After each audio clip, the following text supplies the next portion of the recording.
विदेश मंत्री doctor S Jaishankar के चीन दौरे को लेकर कांग्रेस नेता राहुल गांधी ने विवादित बयान दिया है। राहुल गांधी ने विदेश मंत्री के दौरे की तुलना सर्कस से की है। इस बयान के बाद बीजेपी ने कांग्रेस और राहुल गांधी पर जमकर हमला बोला है। बीजेपी ने कांग्रेस पर चीन प्रेम के चलते देश विरोधी बयानबाजी का आरोप लगाया है। ये पहली बार ऐसा नहीं है कि जब राहुल गांधी ने चीन को लेकर विवादित बयान दिया है। इससे पहले भी कई मौकों पर राहुल गांधी इस प्रकार के बयान देते रहे हैं। लोकसभा में नेता प्रतिपक्ष और कांग्रेस सांसद राहुल गांधी अक्सर अपने बयानों से विवादों में रहते हैं। मंगलवार को विदेश मंत्री एस जयशंकर ने चीन में एससीओ की बैठक में चीन और पाकिस्तान को आतंकवाद के मसले पर घेरा। विदेश मंत्री ने चीन के राष्ट्रपति शी जिनपिंग और अपने चीनी समकक्ष के साथ बैठक में दोनों देशों के बीच संबंधों को बेहतर बनाने की जरूरत पर जोर दिया। वहीं चीन ने भी कहा कि वह भारत के साथ मिलकर काम करने को तैयार है। इस बीच विदेश मंत्री के चीन दौरे को लेकर राहुल गांधी ने कहा कि विदेश मंत्री सर्कस चला रहे हैं। बीजेपी ने राहुल गांधी के इस बयान पर पलटवार करते हुए कहा कि चीन के राजदूत से छुप छुप कर मुलाकात करने वाले सरकार को विदेश नीति पर ज्ञान दे रहे हैं। राहुल गांधी जी खुद तो आप चीन के राजदूत से छुप छुप कर मुलाकातें करते हैं, चीन से गुप्त एमओयू साइन करते हैं, चाइना से पैसा लेते हैं। वही अब आप हमें विदेश नीति पर भाषण भी दे रहे हैं। ये बेशर्मी नहीं तो और क्या है। राहुल गांधी की पूरी राजनीति देश की छवि बिगाड़ने, सेना का मनोबल गिराने और भारत की विदेश नीति को कमतर दिखाने में लगी है। वैसे राहुल कुछ भी कह रहे हों, लेकिन विदेश मंत्री ने एससीओ सम्मेलन में आतंकवाद और पाक को जमकर घेरा। विदेश मंत्री ने कहा कि एससीओ की स्थापना 3 बुराइयों आतंकवाद, अलगाववाद और उग्रवाद से लड़ने के लिए की गई थी।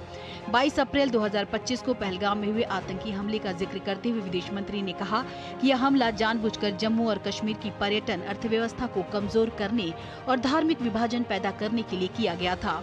संयुक्त राष्ट्र सुरक्षा परिषद ने एक बयान जारी कर इस निंदनीय आतंकी कृत्य की कड़ी निंदा की और इसके लिए जिम्मेदार लोगों, वित्त पोषकों और प्रायोजकों को जवाबदेह ठहराने और उन्हें न्याय के कटघरे में लाने की जरूरत बताई गई थी।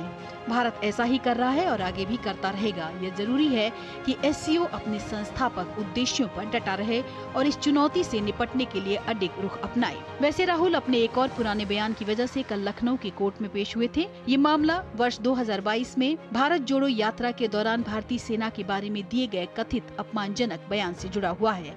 बीजेपी ने इस मामले में राहुल पर निशाना साधते हुए कहा कि राहुल गांधी में कोई शर्मिंदगी भी नहीं है, वह आदतन अपराधी हैं और अपराध करते रहेंगे। देश ये ना भूले, इसी राहुल गांधी ने कहा था कि चीन हमारे भारतीय सैनिकों को पीट रहा है और भारतीय सेना के अपमान के कारण ये मुकदमा हुआ था जिस पर उनको जमानत मिली। इस आदमी को कोई शर्म नहीं है। ये हैबिचुअल ऑफेंडर हैं, आदतन अपराधी हैं, ये फिर ये अपराध करेंगे। और देखिए जमानत लेने पे भी फोटो ऑप करवा रहे थे। आंखों में शर्म बस इतनी ही सी बची है। बीजेपी का कहना है कि यह वही राहुल गांधी है जिन्होंने कहा था कि चीनी सैनिक हमारे भारतीय सैनिकों को पीट रहे थे। भारतीय सेना का अपमान करने के आरोप में उनके खिलाफ मामला दर्ज किया गया था और इसी मामले में उन्हें जमानत मिली है। इन बयानों को लेकर राहुल गांधी में कोई शर्मिंदगी भी नहीं है, वह आदतन अपराधी हैं और अपराध करते रहेंगे।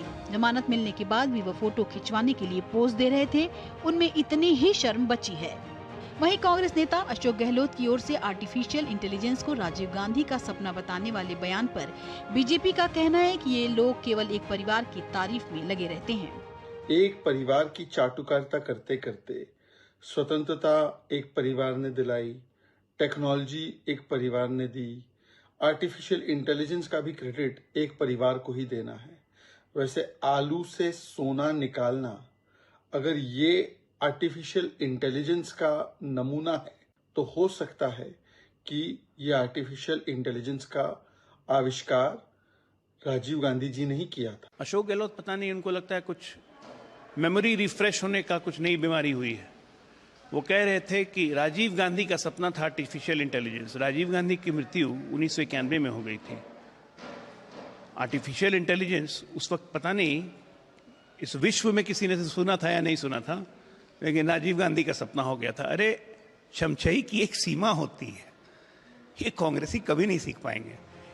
बीजेपी का कहना है कि राजीव गांधी का 1991 में निधन हो गया था। उस समय शायद ही दुनिया में किसी ने आर्टिफिशियल इंटेलिजेंस के बारे में सुना होगा। Bureau report, DD news.